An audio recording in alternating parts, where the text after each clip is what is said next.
সেদিনের সেই ঘটনার পর থেকে নির্মল বা মঞ্জুরি কেউই এখানে আসে না। আমি জানি এই সাহস তাকে কে দিয়েছে আর কারা তাকে প্ররোচনা দেয়। আমার ভাই অসৎ নয়, দোষ যদি সে কিছু করে থাকে শাস্তি সে নিশ্চয়ই নেবে। ও আপনি? এত দেরি? দূর তো কম নয়, পথ চিনে যে আসতে পেরেছি তাই না কত। 5টা টাকা দিন। 5টা টাকা? দিন না। আপনাকে দিতে হবে।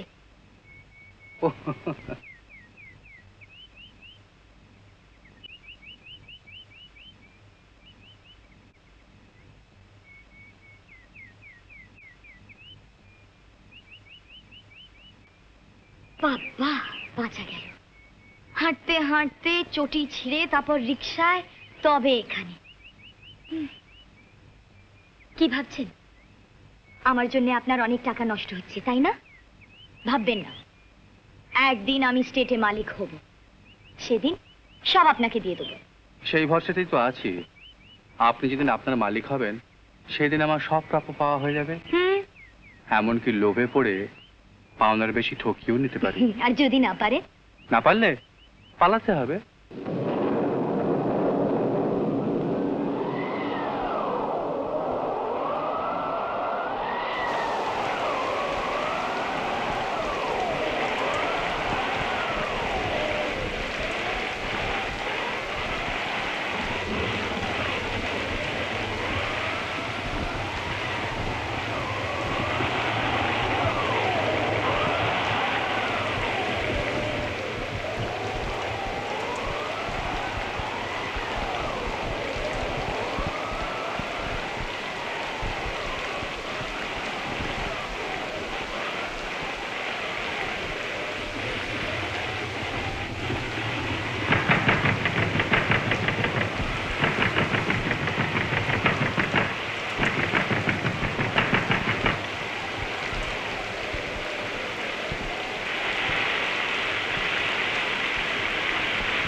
আপনার সঙ্গে আর বোধহয় দেখা করা সম্ভব হবে না।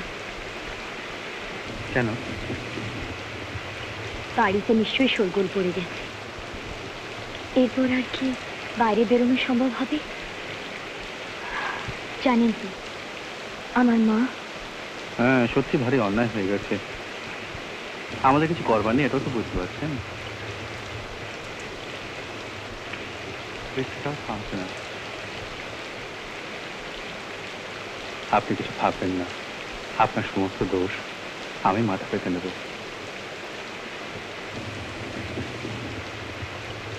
মেনে নিন বা না নিন, সবাই আপনাকেই দায়ী করতে চাইবে।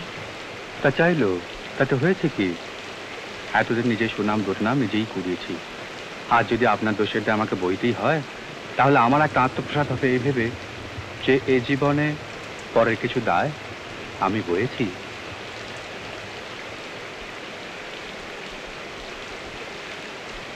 আমার কিন্তু সে উপায়ও নেই।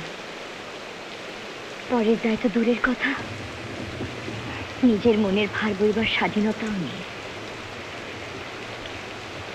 মাঝে মাঝে মনে হয় আমি যদি ও বাড়িতে না জন্মাতাম তাহলে তাহলে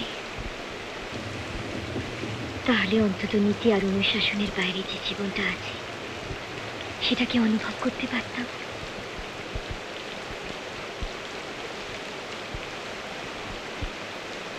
তাতে লাভ কি? লাভ? সত্যি কি কোনো লাভ নেই? নীতি আর অনুশাসনের বাইরে কি কোনো আশ্রয় থাকবে না মানুষের? থাকবে না কেন? কিন্তু বাইরের আশ্রয় অবলম্বন করলে ঘরের লোকসান যে সইতে হবে। কিন্তু জীবনটাই যেখানে লোকসানের খাপ, সেখানেও কি বন্ধুরা সাহায্য করতে এসে পিছিয়ে যাবে শুধু ঘরের ক্ষতির ভয়। যে ঘরই জানলো না তার আবার ক্ষতির ভয়। তবে যে হাত তার প্রসারিত সেটা দাক্ষিণ্যের নয়, কৃপা প্রার্থী। সত্যি এক এক সময় ভাবি, তুমি যদি রাজকুমারী না হতে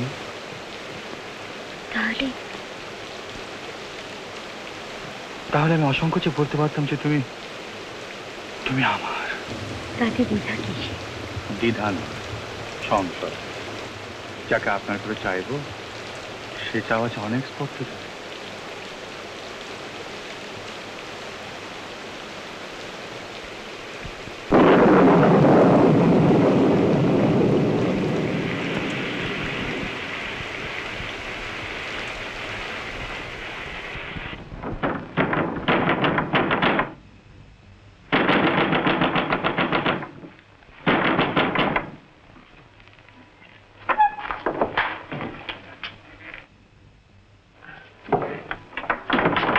মঞ্জু আজই মাত্র সে বেরিয়েছে। কোথায়? ওই যে লাবণ্যদের বাড়িতে। কই মঞ্জুরি তো এখানে আসেনি? আসেনি? না। গত বুধবার? কই না তো। না তো। আচ্ছা তার আগে সোমবারে? না না। তার আগে? কই না। তাহলে আচ্ছা তোমার ভাই নির্মল এখানে নেই? সেদিনের সেই ঘটনার পর থেকে নির্মল বা মঞ্জুরি কেউই এখানে আসে না। আসে না? আসে না? অনু, মঞ্জুরি তো এখানেও আসেনি। তুমি না বলেছিলে মঞ্জু আজই প্রথম বেরিয়েছে? হ্যাঁ আমি জানি এই সাহস তাকে কে দিয়েছে আর কারা তাকে প্ররোচনা দেয়। না না অনু, তুমি বুঝতে পারছো না। আমি ভেবেছিলাম এবার তাহলে কি করবে বলো, কি করবে এবারে? ছি ছি ছি, নির্মল এটা কি করলো? আমি সে যে এরকম ধরনের কাজ করবে আমি তো তা ভাবতেই পারিনি। আমি তো তাকে সৎ বলেই জেনেছিলাম। আমার ভাই অসৎ নয়। দোষ যদি সে কিছু করে থাকে শাস্তি সে নিশ্চয়ই নেবে। আর ঝুঁকি যদি সে কিছু নিয়ে থাকে তার দায়িত্ব নিতে সে বেচ পাওয়া হবে না।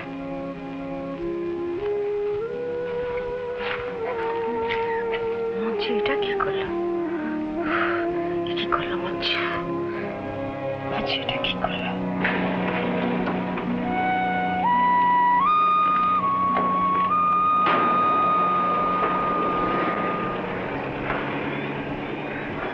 ওরা নিশ্চয়ই সেই হোটেলে আছে। আমি এখনই যাবো নির্মলের কাছে। লাবণ্য শোনো, ছেলে বলছি খবর না। লাবণ্য আমার কথা শোনো। লাবণ্য, লাবণ্য প্লিজ আমার কথা শোনো। শোনো, কোথায় যাচ্ছে? মেয়েটার কথা নয় বাদই দিলাম, কিন্তু এই কি ব্যবহার করলো নির্মল। হোক সে আমার নিজের ভাই, তবু এটা অন্যায়। এই অন্যায় আমি কিছুতেই ক্ষমা করতে পারি না। আমাকে কেন জড়াবে এর মধ্যে? লাবণ্য আমার কথা শোনো। লাবণ্য প্লিজ আমার কথা শোনো। না, আমি ওর সঙ্গে কোনো সম্পর্ক রাখতে চাই না। ওর জন্য আমি কেন কথা শুনতে যাব? আচ্ছা শোনো, এমন তো হতে পারে যে ওরা দুজনে না না না, আমি কোনো কথা শুনতে চাই না। কেন আমি ওর জন্য অপমানিত হব? আমি ওর সঙ্গে কোনো সম্পর্ক রাখবো না। লাবণ্য শোনো প্লিজ। এমন আরো অনেক ভিডিও দেখতে এই চ্যানেলটি সাবস্ক্রাইব করে নিন এবং পাশের বেল আইকনটি প্রেস করে দিন।